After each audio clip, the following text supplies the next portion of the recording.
ಇದು ತನ್ಮಯ ಕಶ್ಯಪ್.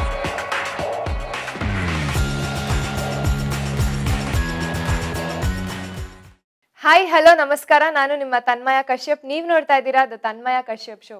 ವೀಕ್ಷಕರೇ, ಇವತ್ತು ಮತ್ತೊಂದು ಹೊಸ ಸಿನಿಮಾದ ತಂಡ ನಮ್ಮ ಜೊತೆಗಿದೆ. ಮೈತ್ರಿ ಮಂಜುನಾಥ್ ಅವರ ನಿರ್ಮಾಣದ, ಪ್ರಕಾಶ್ ಹೆಬ್ಬಾಳ್ ಅವರ ನಿರ್ದೇಶನದ ಹಫ್ತಾ ಸೆಂಟಿಮೆಂಟ್ ನಾಟ್ ಅಲೌಡ್ ಅನ್ನೋ ಚಿತ್ರದ ನಾಯಕ ನಟರು ವರ್ಧಾನ್ ಮತ್ತು ರಾಘವ್ ನಾಗ್, ನಾಯಕ ನಟಿ ಬಿಂಬಶ್ರೀ ನೀನಾಸಂ ಅವರು ಇವತ್ತು ನಮ್ಮ ಜೊತೆಗೆ ಮಾತನಾಡೋಕೆ ಬಂದಿದ್ದಾರೆ. ಬನ್ನಿ ಅವರನ್ನ ಮಾತಾಡ್ಸೋಣ. ಬಿಂಬಶ್ರೀ, ವರ್ಧನ್ ಮತ್ತು ರಾಘವ್ ಅವ್ರಿಗೆ ನಮಸ್ಕಾರ. ಹಫ್ತಾ ಸಿನಿಮಾ ತಂಡಕ್ಕೆ ತನ್ಮಯ ಕಶ್ಯಪ್ ಶೋಗೆ ಸ್ವಾಗತ. ಹೇಳಿ, ಹಫ್ತಾ ಅನ್ನೋದು ಇಲ್ಲಿಗಲ್ ಅಂತ ನಾನು ಅನ್ಕೊಂತೀನಿ, ಕರೆಕ್ಟ್? ಸೊ ಹಫ್ತಾ ಅಂತಾನೆ ಟೈಟಲ್ ಇಟ್ಕೊಂಡು ಸಿನಿಮಾ ಮಾಡಿದ್ದೀರಾ. ಎಲ್ಲಿಂದ ಶುರು ಆಯ್ತು ಹಫ್ತಾ ಸಿನಿಮಾ? ಕಾನ್ಸೆಪ್ಚುಲೈಸ್ ಹೇಗಾಯ್ತು? ಅದೆಲ್ಲ ಫಸ್ಟ್ ಡೈರೆಕ್ಟರ್ ಮಾಡ್ಕೊಂಡಿದ್ರು. ಡೈರೆಕ್ಟರ್ ಮಾಡಿಕೊಂಡು ನನ್ನ ಅಂದರೆ ಯಾರು ಹೊಸಬ್ರನ್ನ ಹಾಕೊಂಡು ಮಾಡಬೇಕು ಅನ್ನೋ ತಾಟಲ್ಲಿ ಇದ್ರು ಅವ್ರು. ಆ್ಯಕ್ಚುಲಿ ಇದ್ದಾಗ ಫುಲ್ ಫ್ರೆಷರ್ ಹಾಕೊಳ್ಳೋಕ್ಕಿಂತ ಒಂದಷ್ಟು ಎಕ್ಸ್ಪೀರಿಯನ್ಸ್ ಇರೋ ಹುಡುಗರನ್ನ ಹಾಕೊಂಡು ಮಾಡೋಣ ಅಂದರೆ ಅವರಿಗೆ ಯಾವುದೋ ಸಿನಿಮಾ ನೋಡಿದ್ರು. ಕರಿಯಾ 2 ಅಂತ ಒಂದು ಸಿನಿಮಾ ನಾನು ಮಾಡಿದ್ದೆ, ರೋಲ್ ಮಾಡಿದ್ದೆ. ಅದನ್ನು ಅವ್ರು ನೋಡಿದರು, ನೋಡಿ ಕರೆದು ಮಾತಾಡಿದ್ರು. ಆಮೇಲೆ ನಾನು ಹೇಳಿದ್ದೆ ಡೈರೆಕ್ಟ್ರು ಫಸ್ಟ್ ಮಾಡಿದಾಗ ಹೀರೋನ ಅಂತ ಡೌಟಲ್ಲಿ ಮಾಡ್ಬೇಕಾ ಮಾಡಲ್ಲ ಡೌಟಲ್ಲಿದ್ದೆ ನಾನು. ಯಾಕಂದರೆ ನನಗೊಂದು ಥಾಟ್ ಇತ್ತು, ಇದು ಮಾಡಿದ್ರೆ ಒಂದು ಆ್ಯಕ್ಷನ್ ಸಿನಿಮಾ ಮಾಡಬೇಕು, ಇಂಟ್ರೊಡ್ಯೂಸ್ ಆದರೆ ಅದೊಂದು ತಲೆಯಲ್ಲಿತ್ತು. ಸರಿ ಫಸ್ಟ್ ಬನ್ನಿ ಸರ್ ನೀವು ಕತೆ ಕೇಳಿ ಅಂತ ಹೇಳಿದ್ರು. ಹೋದೆ, ಕತೆ ಕೇಳಿದೆ. ನಾನು ಏನು ಅಂದ್ಕೊಂಡಿದ್ದು ಅದು ಸಿಕ್ತು ನನಗೆ. ಆ ಕಥೆಲಿತ್ತು, ಆ ಸಬ್ಜೆಕ್ಟಲ್ಲಿ ಇದು ನನಗೆ ಇಂಟ್ರೊಡ್ಯೂಸ್ ಆಗಿ ಚೆನ್ನಾಗಿರುತ್ತೆ ಅಂತ ಅನಿಸ್ತು. ಸೊ ಒಪ್ಕೊಂಡೆ. ಸೊ ಆಯಿತು, ನನ್ನ ಕಡೆ ನಂದಾಯಿತು. ಹಂಗೆ ಮೊದಲನೇ ಸಲ ಲೀಡ್ ಆಗಿ ಫಸ್ಟ್ ಟೈಮ್ ಮಾಡ್ತಾ ಇರೋದು. ಅಂದರೆ 3 ಜನ ಹೀರೋ, 4 ಜನ ಹೀರೋ ಮಾಡಿದ್ದೆ ಮೊದಲು. ಬಟ್ ಈ ಸಿನಿಮಾದಲ್ಲಿ ಇಬ್ರು ರಾಘವ್ ಕೂಡ ಲೀಡು, ಇಬ್ರು ಲೀಡು.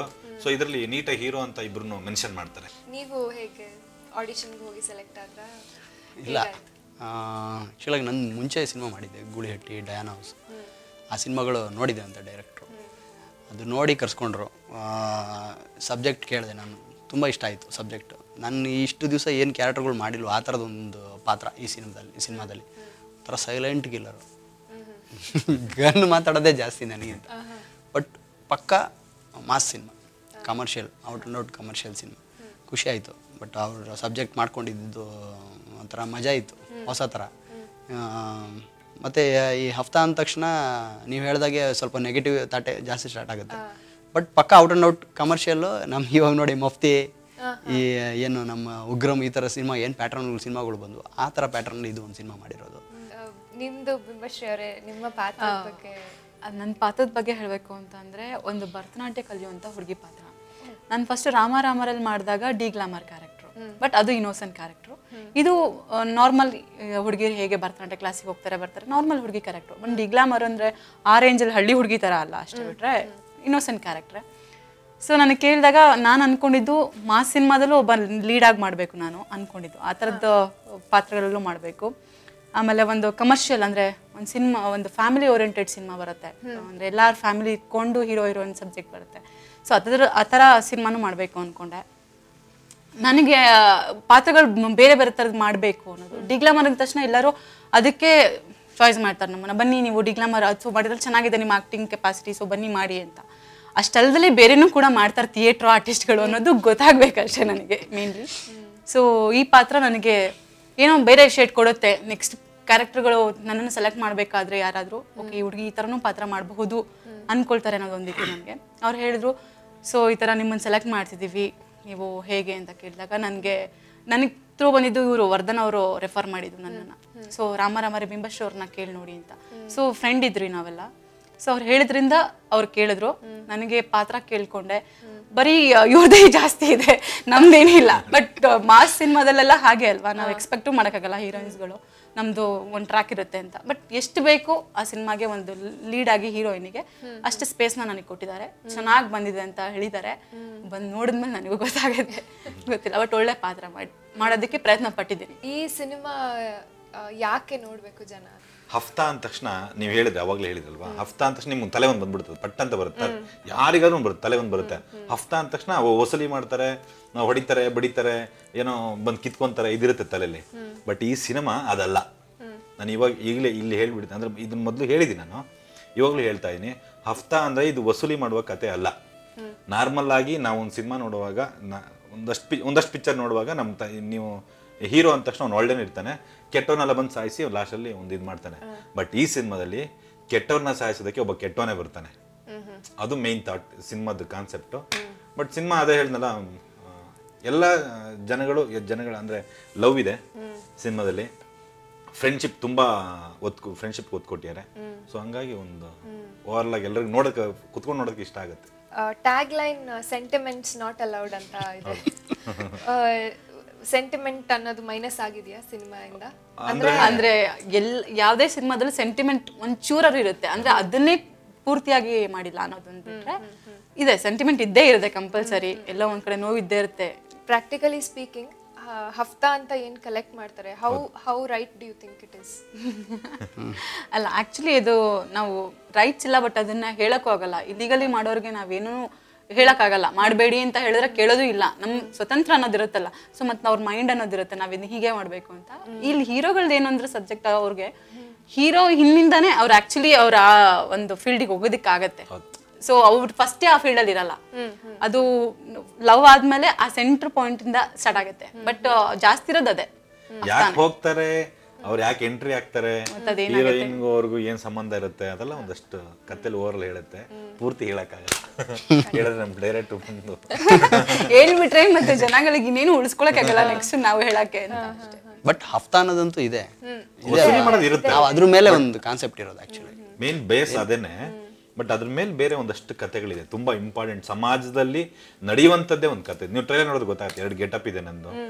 ಒಂದು ದಾಡಿ ಎಲ್ಲ ಬಿಟ್ಕೊಂಡಿರೋದು ಒಂದು ಗೆಟಪ್ ಇದೆ, ಫುಲ್ ಶೇವಿಂಗ್ ಎಲ್ಲ ಮಾಡ್ಕೊಂಡಿರೋದು ಒಂದು ಗೆಟಪ್ ಇದೆ, 2 ಗೆಟಪ್ ಇದೆ. ಎಷ್ಟು ದಿನಗಳ ಕಾಲ ನಡೀತು ಶೂಟಿಂಗ್? ಶೂಟಿಂಗ್ ಒಂದು 30 ದಿನ ಮಾಡಿದ್ವಿ. 32 ದಿನ ಶೂಟಿಂಗ್ ಮಾಡಿದೀವಿ. ಮಂಗಳೂರಿಂದ 17 ದಿನ ಶೂಟಿಂಗ್ ಮಾಡಿದ್ವಿ, ಬೆಂಗಳೂರಿಂದ 15 ದಿನ ಶೂಟಿಂಗ್ ಮಾಡಿದ್ವಿ. ಈ ಶೂಟಿಂಗ್ ಜರ್ನಿಯಲ್ಲಿ ಮರೆಯಕ್ಕಾಗದೇ ಇರೋಂಥ ಎಕ್ಸ್ಪೀರಿಯನ್ಸ್ಗಳು ಎಷ್ಟಿತ್ತು ಅದರಲ್ಲಿ? ಮರೆಯಕ್ಕಾಗದೆ ಒಂದು ಇದೇ ಇದೆ, ಇವ್ರು ಹಿಂಗ್ ಕೂತಿಯಾರ ಆ ಕಡೆ ಇದೆ,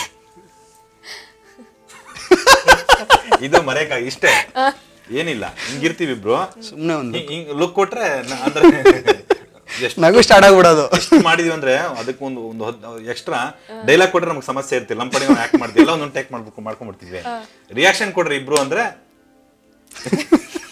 ಸ್ಟಾರ್ಟ್ ಆಗ್ತಿತ್ತು, ಮಾಡ್ತಾನೆ ಇರಲಿಲ್ಲ.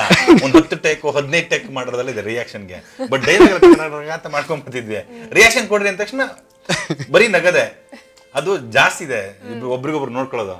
ಇದೇನೋ ಇಲ್ಲಿ ಹೋದ್ರೆ ಬಂದ್ರೆ ಮಕ್ಕ ಹಿಂಗ್ ನೋಡ್ಕೊಂಡು. ಇನ್ನೊಂದು ಏನಂದ್ರೆ ನಮ್ಮಿಬ್ರದ್ದು ಯಾವ ತರ ಇರುತ್ತೆ ಕೋಆರ್ಡಿನೇಷನ್ ಅಂದ್ರೆ, ಇಬ್ರು ತುಂಬಾ ಮೈಂಡ್ ರೀಡರ್, ಆಕ್ಚುಲಿ ಮೈಂಡ್ ರೀಡರ್ಗಳು. ಆಕ್ಚುಲಿ ನಮ್ಮಿಬ್ರು ಕೋಆರ್ಡಿನೇಷನ್ ಅಷ್ಟು ಚೆನ್ನಾಗಿರುತ್ತೆ ಅಂದ್ರೆ, ಇವ್ನು ನೋಡಿದ್ರೆ ನಾನು ಏನು ಹೇಳ್ತೀನಿ ಹೇಳಕ್ ಕೊಟ್ಟಿದ್ದೀನಿ ಅವ್ನಿಗೆ ಅರ್ಥ ಆಗುತ್ತೆ. ಈ ತರ ಒಂದು ಸಿಂಕ್ ಇರುತ್ತೆ ನಮ್ದು, ಅದಕ್ಕೋಸ್ಕರನೇ ಆ ಒಂದು ಸೀನ್ ಜಾಸ್ತಿ ಇದೆ.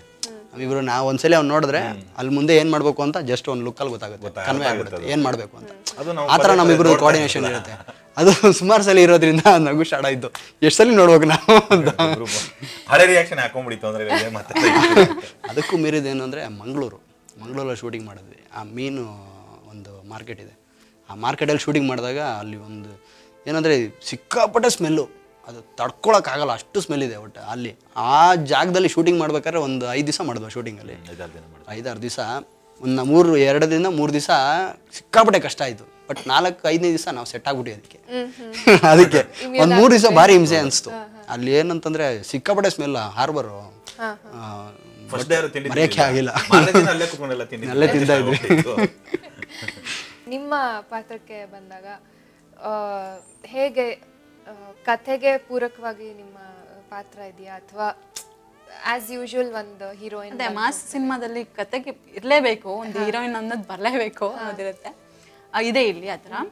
ಆದರೆ ನಾನು ಹೇಳಿದ್ನಲ್ಲ, ಹೀರೋಯಿನ್ನಿಂದಾನೇ ಅವರು ಆ ಫೀಲ್ಡಿಗೆ ಹೋಗೋದಕ್ಕೆ ಆಗೋದು ಅಂತ. ಸೊ ಹಾಗಾಗಿ ತುಂಬ ನನ್ನ ಪಾತ್ರಕ್ಕೆ ನನಗೆ ಎಷ್ಟು ಬೇಕು ನಾನು ಅನ್ಕೊಂಡಿದ್ದು. ಅಂದರೆ ಮಾಸ್ ಸಿನಿಮಾದಲ್ಲಿ ನಮ್ಗೆ ಅಷ್ಟು ಸಿಗಲ್ಲ ಟೈಮು ಹೀರೋಯಿನ್ಸಿಗೆ. ಮ್ಯಾಕ್ಸಿಮಮ್ 2 ಸೀನ್ 3 ಸೀನ್ ಕೊಡ್ಬಹುದು ನಮಗೆ, ಎಡಿಟಿಂಗ್ ಎಲ್ಲ ಆಗಿ ಇಂಪಾರ್ಟೆನ್ಸ್ ಇದೆ. ಬಟ್ ತುಂಬಾ ಚೆನ್ನಾಗಿದೆ ಇಂಪಾರ್ಟೆನ್ಸ್. ಮತ್ತೆ ನಮ್ ಒಂದೇ ಸಾಂಗ್ ಇರೋದು, ನಮ್ಮಿಬ್ರದ್ದು ಒಂದು ಸಾಂಗ್ ಇದೆ, ಒಂದೇ ಸಾಂಗ್ ಇರೋದು. ಬಿಟ್ರೆ ಇನ್ನೊಂದು ಪಾತ ಸಾಂಗ್ ಇದೆ, ಎಲ್ಲರೂ ಇರ್ತಾರೆ ಅದ್ರಲ್ಲಿ. Total 3 song. ಸೊ ಒಂದು 3 ಸಾಂಗ್ ಇದೆ. ಸೊ ಜಾಸ್ತಿ ಹೆವಿ ಹಾಕಿಲ್ಲ, ಫುಡ್ನ ಹಾಕ್ತಾರೆ ಅಂದ್ಬಿಟ್ಟು ಅದು ಹಾಕಿ ಇದು ಪಲ್ಯ ಹಾಕಿ ಉಪ್ಪಿನಕಾಯಿ ಹಾಕಿ 40 ಹಾಕ್ಬಿಟ್ಟು ತಿನ್ನೋಲ್ಲ. ಹಂಗೆ ಎಷ್ಟು ಬೇಕಷ್ಟೇ, ಸ್ವಲ್ಪ ಸ್ವಲ್ಪ ಸ್ವೀಟ್ ನೋಡ್ಕೊಂಡು ಟೇಸ್ಟ್ ಚೆನ್ನಾಗಿರುತ್ತೆ, ಇನ್ನೂ ಬೇಕು ಅನಿಸ್ಬೇಕು ಅನ್ನಂಗೆ. ಲೈಟ್ ಆಗಿ ಮಾಡಿದ್ದಾರೆ. ಇವ್ರ ಪೇರು ಇನ್ನೊಬ್ರು ಇದ್ದಾರೆ, ಸೌಮ್ಯ ಅಂತಿದ್ದಾರೆ. ಸೋಮೇಶ್ ಅಂತ ಇವ್ರ ಪೇರು ಒಬ್ರು ಇದ್ದಾರೆ, ಅವ್ರಿಲ್ಲ. ಓಕೆ. ಅಲ್ಲ ಬಂದಿಲ್ಲ ಇಲ್ಲ ಇಲ್ಲಿಲ್ಲ ಅಷ್ಟೇ. ಇಲ್ಲ. ನಿಮ್ಮ ಪಾತ್ರಕ್ಕೆ ನೀವು ಎಷ್ಟು ಜಸ್ಟಿಸ್ ಕೊಟ್ಟಿದ್ದೀರಾ ಅಂತ ನಿಮ್ಗೆ ಅನ್ಸುತ್ತೆ? ಅದನ್ನ ಈ ಪ್ರಶ್ನೆ ನೀವು 100% ನಿರ್ದೇಶಕರಿಗೆ ಕೇಳಬಹುದು. ಯಾಕಂದ್ರೆ ನಾವು ಜಸ್ಟಿಸ್ ಮಾಡಕ್ ಸಾಧ್ಯನೇ ಇಲ್ಲ. ಒಬ್ಬ ಆರ್ಟಿಸ್ಟ್ಗಳು ಅವ್ರಿಗೆ ಎಷ್ಟೇ ಮಾಡಿದ್ರು ನಮ್ಗೆ ಸ್ಯಾಟಿಸ್ಫ್ಯಾಕ್ಷನ್ ಇರಲ್ಲ. ಅಲ್ಲಿ ಸ್ಕ್ರೀನ್ ಮೇಲೆ ನೋಡಿದಾಗ ಇನ್ನೇನೋ ಮಾಡ್ಬೇಕಾಯ್ತು, ಇಲ್ಲಿ ಏನೋ ತಪ್ಪು ಮಾಡಿದ್ವಿ ಹಿಂಗೆ ಅನಿಸ್ತಾ ಇರುತ್ತೆ. ಬಟ್ ನಿರ್ದೇಶಕರು ಏನು ಬೇಕೋ ಅದನ್ನ ನಾವು ಕೊಟ್ಟಿದ್ದೀವಿ ಅನ್ನೋ ಆ ಸ್ಪಾಟಲ್ಲಿ ನಿರ್ದೇಶಕರು ನಾವು ಮಾಡಿದ್ನ ನಾವು ಖುಷಿಯಾಗಿದ್ದಾರೆ, ನನಗೆ ಓಕೆ ಅನ್ಸಿದೆ ಅಂತ. ಬಟ್ ಕಲಾವಿದರಾಗಿ ನಮ್ಗೆ ಇರುತ್ತೆ ಇನ್ನೂ ಬೇರೆ ಮಾಡ್ಬೋದಿತ್ತು, ಸೀನ್ ಮುಗಿದ್ಮೇಲೆ ಅಯ್ಯೋ ಹಂಗೆ ಮಾಡ್ಬೋದಿತ್ತಲ್ಲ, ಹಿಂಗೆ ಮಾಡ್ಬೋದು. ಈಗಲೂ ಓಕೆ ಆದ್ಮೇಲೆ ಅನ್ಸೋದು ಅಲ್ಲಿವರೆಗೂ ಇವ್ ಯಾಕೆ ಇಷ್ಟು ಟೇಕ್ ತಗೊಂತಿದ್ದಾರೆ ಅಂತ ಗೊತ್ತಾಗೋದಿಲ್ಲ ನಮಗೆ. ಕರೆಕ್ಟಾಗಿ ಮಾಡ್ತೀವಲ್ಲ, ಅಲ್ಲೇ ನಮ್ಗೆ ಮಿಸ್ ಆಗಿರುತ್ತೆ. ಅದಕ್ಕೂ ನಮ್ಗೆ ತಗೊಂತಾರಲ್ಲ ಅನ್ಕೊಂತಿರ್ತೀವಿ, ಆ ಪ್ರಾಬ್ಲಮ್ ನಮಗೆ ಇನ್ನೊಂದು ಟೇಕ್ ತಗೊಂತಿರಲ್ಲ ಅಂತ. ಬಟ್ ಫೈನಲಿ ಒಂದು ಟೇಕ್ ಅಂದ್ಮೇಲೆ ಅಲ್ಲೊಂದೇನೋ ಮಿಸ್ ಆಯ್ತಲ್ವಾ, ಅದು ಇನ್ನೂ ಸ್ವಲ್ಪ ಮಾಡಿದ್ರೆ ಕೇಳಕ್ಕೆ ಹೋಗ್ಬೇಕಾದ್ರೆ ಇನ್ನೊಂದೇನಾಗುತ್ತೆ, ಆಲ್ರೆಡಿ ಅವ್ರಿಗೆ ಟೈಮ್ ಇರಲ್ಲ, ಕೇಳಕ್ ಹೋದ್ರೆ ಇನ್ನೊಂದೇನೋ ಆಗುತ್ತೆ. ಬಟ್ ಅವ್ರಿಗೆ ಅನ್ಸ್ದಾಗ ಓಕೆ ಅನ್ಸುತ್ತೆ. ಬಟ್ ಒಬ್ಬ ನಟನಿಗೆ ಯಾವತ್ತೂ ತೃಪ್ತಿ ಇರಬಾರ್ದು. ನಟನೆಯಲ್ಲಿ ಯಾವುದೇ ಪಾತ್ರ ಮಾಡಿದ್ರು ತೃಪ್ತಿ ಇರಲೇಬಾರ್ದು, ಅದ್ಭುತವಾಗಿ ಮಾಡಿದ್ರು ತೃಪ್ತಿ ಇರಬಾರ್ದು. ಸೊ ಅದು ನಟನ ವ್ಯಕ್ತಿತ್ವ ಅಂತ ನನಗನ್ಸುತ್ತೆ. ಈ ನಿಮ್ಮ ಶೂಟಿಂಗ್ ಟೈಮಲ್ಲಿ ತುಂಬಾ ಫ್ರಸ್ಟ್ರೇಟ್ ಆಗಿದ್ದು, ತುಂಬಾ ಬೇಜಾರಾಗಿದ್ದು ಆ ಥರ ಯಾವ್ದಾದ್ರು? ಇಲ್ಲ, ಆ ಥರದ್ದು ಒಂದು ಇನ್ಸಿಡೆಂಟು ಇಲ್ಲ. ಏನಂದರೆ ನಮ್ಮ ಟೀಮ್ ಯಾವ ಥರ ಇತ್ತು ಅಂದರೆ ಒಂಥರ ಫ್ಯಾಮಿಲಿ ಥರ ಇದ್ವಿ ಎಲ್ಲರೂ. ಒಬ್ರಿಗೊಬ್ರು ಕೋಆರ್ಡಿನೇಷನ್ ತುಂಬ ಚೆನ್ನಾಗಿತ್ತು. ಅಂದರೆ ಎಲ್ರಿಗೂ ಒಂದು ಝೀಲ್ ಇದೆ, ಏನೋ ಒಂದು ಮಾಡಬೇಕು ಅನ್ನೋ ಒಂದು ಆಸೆ ಇಟ್ಕೊಂಡಿರೋಂಥರ ಎಲ್ಲ ಆರ್ಟಿಸ್ಟ್ ಇರ್ಬೋದು, ಟೆಕ್ನಿಷಿಯನ್ ಇರ್ಬೋದು, ಪ್ರತಿ ಒಬ್ಬರು ಆ ಥರ ಇತ್ತು. ಡೈರೆಕ್ಟ್ರು ಸೆಲೆಕ್ಟ್ ಮಾಡಿದೆ ಆ ಥರ ಆರ್ಟಿಸ್ಟ್ಗಳನ್ನ ಮತ್ತು ಟೆಕ್ನಿಷಿಯನ್ಸ್ನ. ನಿಜವಾಗ್ಲೂ ಆ ಥರದ್ದು ಒಂದು ಸನ್ನಿವೇಶನೂ ಇಲ್ಲ. ನಿಜವಾಗ್ಲೂ ಇನ್ನೂ ಮಾಡಬೇಕು ಅಂತ ಅನ್ನಿಸ್ತಾ ಇತ್ತು. ಲಾಸ್ಟ್ ಡೇ ಅಂತೂ ನಮಗೆ ಬೇಜಾರಾಗ್ತಾ ಅಲ್ಲ, ಇತ್ತು, ಯಾರ್ದೇ ಇನ್ನೊಬ್ರು ಅಡ್ಜಸ್ಟ್ ಮಾಡ್ಕೊಂಡ್ಬಿಡ್ತಾರೆ. ಇವ್ರಿಗೇನೋ ಕೋಪ ಬಂತು ಅಂದ್ರೆ ಈಗ ಡೈರೆಕ್ಟರ್ ಸ್ವಲ್ಪ ವರ್ಧನ್ ಅವ್ರನ್ನ ಸಮಾಧಾನ ಮಾಡ್ತಾರೆ. ಡೈರೆಕ್ಟರ್ಗೆ ಏನೋ ಕೋಪ, ವರ್ಧನ್ ಅವರೇ ಒಂದು ಫೋನ್ ಮಾಡಿ ಸರ್ ಎಲ್ಲಿದ್ದೀರಾ, ಏನ್ ಮಾಡ್ತೀರಾ ಅಂತ ಕೇಳ್ತಾರೆ. ಸೊ ಹಿಂಗೆ ಎಲ್ಲ ಒಂದೇ ಏಜ್ ಗ್ರೂಪ್ ಅಲ್ವಾ, ಸೊ ಎಲ್ಲ ಸೇಮ್ ಏಜು, ಮತ್ತೆ ತುಂಬಾ ಚೆನ್ನಾಗಿ ಬಾಂಡಿಂಗ್ ಇತ್ತು. ಮತ್ತೆ ಯಾರಿಗೂ ಈಗೋ ಇಲ್ಲ, ಅಹಂಕಾರ ಇಲ್ಲ, ನಾನೇ ಅದ್ಭುತ ಅನ್ನೋ ತರ ಯಾರು ಇಲ್ಲ ಇಲ್ಲಿ. ಎಲ್ಲ ಕಲಿಯೋಕೆ ಬಂದಿದ್ದೀವಿ ಅನ್ನೋ ಅಂಥವ್ರು. ಸ್ವಲ್ಪ ಎಕ್ಸ್ಪೀರಿಯನ್ಸ್ ಅಂದ್ರೆ ಕ್ಯಾಮ್ರಾಮನ್ ಒಬ್ರೆ ಸಿನಿಟೆಕ್ ಸೂರಿ ಸರ್. ಅದು ಬಿಟ್ರೆ ಇನ್ನೆಲ್ಲ ಟೆಕ್ನಿಕ್ ಪ್ರೊಡ್ಯೂಸರಿಂದ ಹಿಡಿದು ಡೈರೆಕ್ಟ್ರು, ನಾವು ಆರ್ಟಿಸ್ಟ್ಗಳು ಎಲ್ಲ ಹೆಚ್ಚು ಕಮ್ಮಿ ಒಂದೇ ಏಜ್ ಕ್ಯಾಟಗರಿ. ಅದರಲ್ಲಿ ಬಾಲರಾಜ್ ಅವರು ಇದು ಮಾಡಿದ್ದಾರೆ, ಬಾಲರಾಜವಾಡಿ ಅಂತ ವಿಲನ್ ಕ್ಯಾರೆಕ್ಟರ್. ಈಗ ಭೈರವ ಗೀತದಲ್ಲಿ ಮೇನ್ ವಿಲನ್ ಮಾಡಿದ್ರು, ಅವರು ಮಾಡಿದ್ದಾರೆ. ಅವರು ತುಂಬ ಅದ್ಭುತವಾದ ನಟ. ನಿಜವಾಗ್ಲೂ ಭಾರಿ ಖುಷಿ ಆಯ್ತು ಅವ್ರ ಜೊತೆ ವರ್ಕ್ ಮಾಡಿ. ಎಲ್ಲ ಒಂಥರ ಹೆಂಗಿತ್ತು ಅಂದರೆ ಎಲ್ಲ ಡೈರೆಕ್ಟ್ರು ಸೆಲೆಕ್ಟ್ ಮಾಡ್ಕೊಂಡಿರೋದೇ ಆ ಥರನೇ. ಅಂದರೆ ಪ್ರತಿಯೊಬ್ಬರಿಗೂ ಗೊತ್ತಿದೆ, ಕೆಲಸ ಗೊತ್ತಿದೆ, ಮತ್ತೆ ಕಲೆ ಇದೆ, ಅಂಥವ್ರನ್ನೇ ಹುಡುಕಿ ಸೆಲೆಕ್ಟ್ ಮಾಡ್ಕೊಂಡಿದ್ದಾರೆ. ನಮ್ಮ ಕನ್ನಡ ಇಂಡಸ್ಟ್ರಿ ಈಗ ಇತ್ತೀಚೆಗೆ ಬಹಳಷ್ಟು ಇಂಪ್ರೂವ್ಮೆಂಟ್ಸ್ನ ಕಂಡಿದೆ, ಬಹಳಷ್ಟು ಬೆಳವಣಿಗೆ ಕಂಡಿದೆ. ಲೂಸಿಯಾ ಆ ಸಿನಿಮಾದಿಂದ ತುಂಬ ಒಂದು ಎಕ್ಸ್ಪೆರಿಮೆಂಟಲ್ ಮೂವೀಸ್ನ ಜನ ಅಕ್ಸೆಪ್ಟ್ ಮಾಡ್ಕೋತಿದ್ದಾರೆ. ಮುಂಚೆ ಇದ್ದಿದ್ದಕ್ಕೂ ಇವಾಗಿದ್ದಕ್ಕೂ ನಿಮ್ಮ ಅಭಿಪ್ರಾಯ ಏನು? Is it good improvement R ಕೆಲವೊಂದಷ್ಟು ಚೆನ್ನಾಗಿಲ್ಲ ಅನ್ನೋಂಥ ಒಂದು ಸಿನಿಮಾಗಳು ಬರ್ತಾ ಇವೆ? ಇಲ್ಲ ಅಂತಲ್ಲ, ಎರಡು ಥರನೂ ಇದೆ. ಇದ್ರ ಬಗ್ಗೆ ಏನು ಹೇಳೋದಕ್ಕೆ? ಇವತ್ತಿಂದಲ್ಲ, ಯಾವಾಗಿಂದನೂ ಇದೆ ಅದು. ಒಳ್ಳೆ ಸಿನಿಮಾಗಳು ಬರುತ್ತೆ, ಕೆಟ್ಟ ಸಿನಿಮಾಗಳು ಬರುತ್ತೆ. ಬಟ್ ಹೆಂಗ್ ಗೊತ್ತಾ, ಈಗ ಹೊಸಬರಿಗೆಲ್ಲ ಒಂದು ಚೆನ್ನಾಗಿ ಓಪನ್ ಆಗಿದೆ. ಅಂದ್ರೆ ಸಿನಿಮಾ ಮಾಡೋದಕ್ಕೆ ಮೊದ್ಲಿನ ತರ ಕಷ್ಟ ಇಲ್ಲ.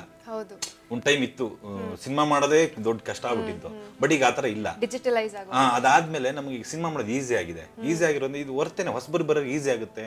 ಹೊಸ ಟ್ಯಾಲೆಂಟ್ ಬರ್ತಾರೆ, ಹೊಸ ಡೈರೆಕ್ಟರ್ ಬರ್ತಾರೆ, ಹೊಸ ಹೀರೋಗಳು ಬರ್ತಾರೆ, ಹೊಸ ನಿರ್ಮಾಪಕರು ಬರ್ತಾರೆ. ಅದನ್ನ ನಿಜಕ್ಕೆ ನಾವು ಬರೋರು ಅದನ್ನ ಯೂಸ್ ಮಾಡ್ಕೋಬೇಕು ಅಷ್ಟೇ.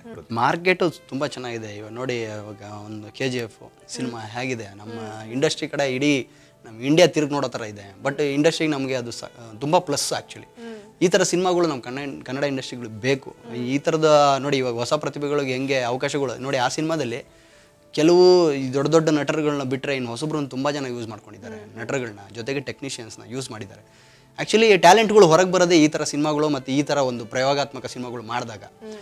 ಅದು ಬಿಟ್ಟರೆ ಇನ್ನೂ ಸುಮಾರು ಸಿನಿಮಾ, ಈ ಎಕ್ಸಾಂಪಲ್ ಇವರು ರಾಮರೇ ಸಿನಿಮಾ, ಅದಂತೂ ಪಕ್ಕಾ ಎಕ್ಸ್ಪೆರಿಮೆಂಟಲ್ ಮೂವಿ, ತುಂಬ ಚೆನ್ನಾಗಿದೆ ಸಿನಿಮಾ. ನೋಡಿ, ಈ ಥರದ್ದೆಲ್ಲ ಸಿನಿಮಾಗಳು ಬಂದಾಗ ಖುಷಿ ಅನಿಸುತ್ತೆ.